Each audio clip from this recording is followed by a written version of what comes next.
Hello, this is Ken Bodicher, also known as Bad Ken in the BattleForge forums and Karch in the game. This video is a replay of the Soultree, the 4th single-player PvE map in BattleForge.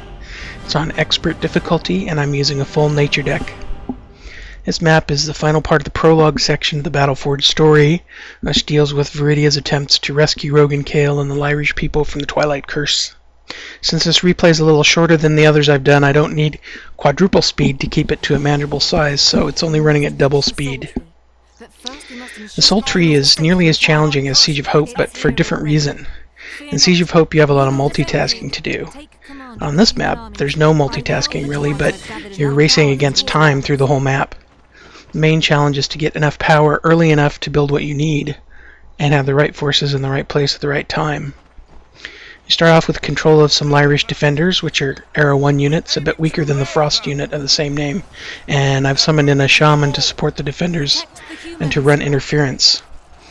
His healing will come in handy, but it's also handy to have him run around next to the wall, distracting the attackers so the wall takes less damage and the defenders can stay up there.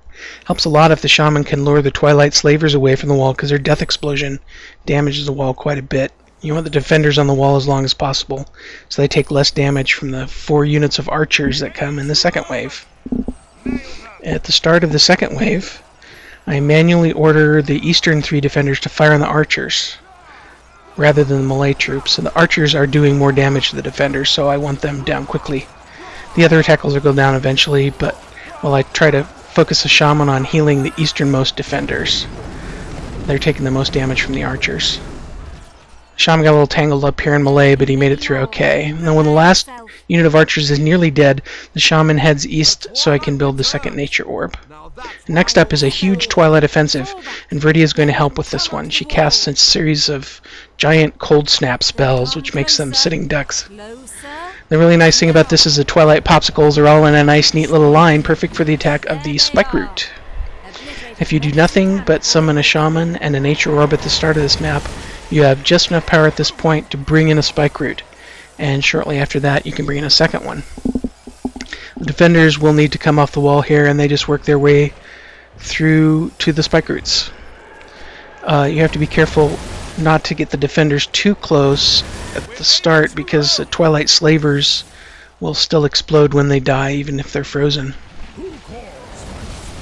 Now the second spike root is coming in. I'm going to set them up right next to the first one, and I'm going to manually focus them on the healthiest unit that's farthest away from them.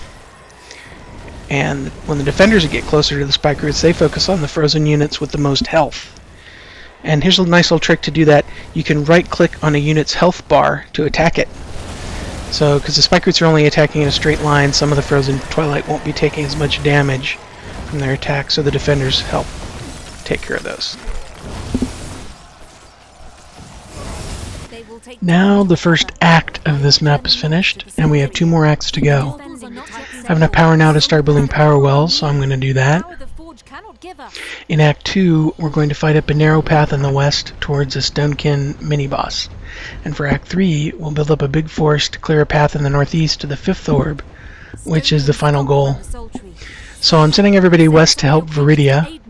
We don't need any more units to kill all these Stonekin. Actually, it's important to conserve power for the final push, because you need a lot of firepower then. Plus you have to build 2 400 power orbs. And along this path are several groups of Stonekin.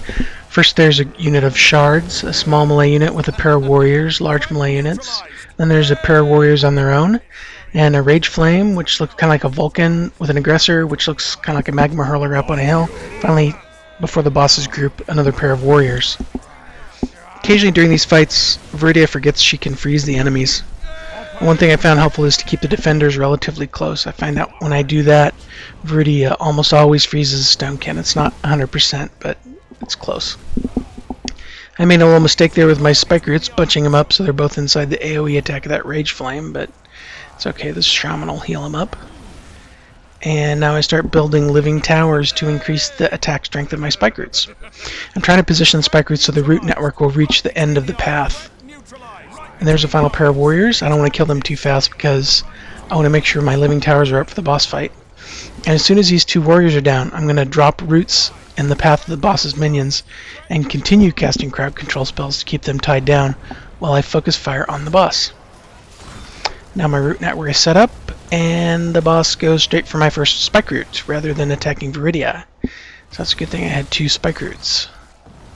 This boss is called a Stonekin Grinder. It looks like an avatar of frost and absorbs damage taken by its allies, so I want to take it down first. The boss's group has a Vulcan, a warrior, an aggressor, and a Stonekin Rockstorm, which looks like a Tempest. These Stonekin may look like familiar creatures, but they're generally much stronger. So, using crowd control spells and focusing on one unit at a time as much as possible, I'm able to take care of the Grinder and all his buddies. My defenders did need a couple of Searchlight spells for healing, though. Where are the gods? We're doomed, I tell you. And now we have a little drama here where Viridya is merging with the Soultree and blowing up a huge group of Twilight attackers, and while all that's going on, we have to set up the Spike Root and the Shaman to bear the brunt of Viridya's future attacks, and we also need to pick up the gold chests that are in the west side and build the 3rd Nature Orb. Let's get the 3rd Nature Orb up, we can start building the attack force for the final attack. And if you've watched my other replays, you can probably guess what I'm going to use for the final attack force.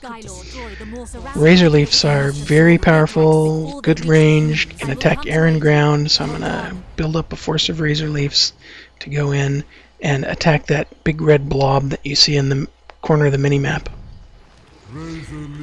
Before I head up there, there's a couple of waves that will come down and try to attack this southeast Nature Orb. So all I need there is basically a couple of Razor Leafs, a couple of Living Towers, and a Shaman for healing, and that'll be enough to deal with these small-ish attack waves that come in. They're actually pretty powerful, even though they're small. Here they come. They're coming in, and I'm almost set up for them. This group here at the front is a new unit in this map called Twilight Slayers, and they're an archer unit that does extra damage when there's no enemies near them. Normally you would want to tie them up in melee, but they're also here with a big group of slavers and Twilight Vileblood, which is very discouraging for melee units since the slavers blow up and the Vileblood leaves a vile blood pool when he dies. In fact, he did right there, and I had to move my Razor Leaf to prevent it dying from the damage from the vile blood. And also in the back of that group is a Twilight Whisperer, and it's been spending its time healing this one group of Slayers, which is a good thing because a Twilight Whisperer can shut down a Razor Leaf with its anti-magic attack. So what I'm going to do here basically is build a chain of Living Towers behind my Razor Leafs and attack, gradually move forward and attack things at the edge of the Razor Leaf's range. Right now I have a root network of 5 units, and you can see the attack strength is already really powerful. And with a level 2 Razor Leaf upgrade, you can get up to 9. I think without an upgrade it's 7, so you really don't need the upgraded Razor Leafs to use this strategy. 7 Razor Leafs would be plenty powerful. When Moon appeared and started taking Viridya's attack, I was able to destroy the Spike Root and the Shaman that I had in the northwest to get their power back in the Void Pool. Now I'm just going to play Leapfrog with my Razor Leafs. Really slow Leapfrog. I'll keep a chain of Living Towers behind them and use crowd control spells ahead of them to keep as many attackers away as I can. You see here that the attackers are coming in range of more than one of the Razor Leafs. The way the linked fire works, a unit or tower in the chain only adds its attack power if it's not attacking. Here though, there's so much coming in that I really need several Razor Leafs to cover them all. Only one of the Razor Leafs will get the attack power bonus from the Living Tower chain. Here you can see what happens when you let the Twilight Whisperers get too close. They shut down my lead Razor Leaf there. But even with only one of the Razor Leafs getting the attack power bonus, you can see that they are chewing through the defenders really quickly. I've maxed out my root network now, so the Razor Leaf attacks are as strong as they're going to get. And that warning from Moon means that she's getting really low on health, so I need to hurry up and clear the way to the last monument and build the 5th orb. Since the Razor Leafs are more spread out now, they're only attacking one thing at a time, so I'll bring in a Colossus to help with the cleanup. The most important building in my way right now is the Twilight Will Sapper. It has an AoE paralyzing attack, which means you can't just run a swift unit to the last monument because it'll get frozen. But it's also important to take out these Twilight manifestations because they're spawning Twilight really quickly at this point. So I'm setting up for the attack on the Will Sapper.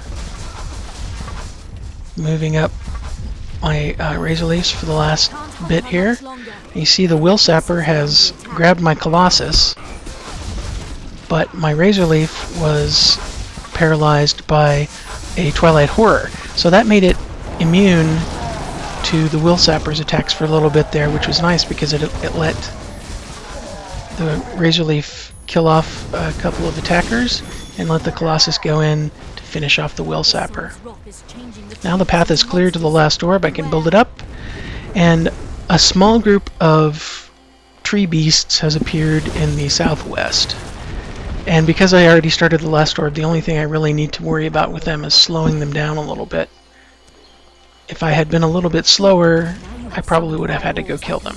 So there's the last orb, it's done, and the Colossus goes and grabs the last gold. There you have it. I hope you've enjoyed this replay, and I hope you find it helpful.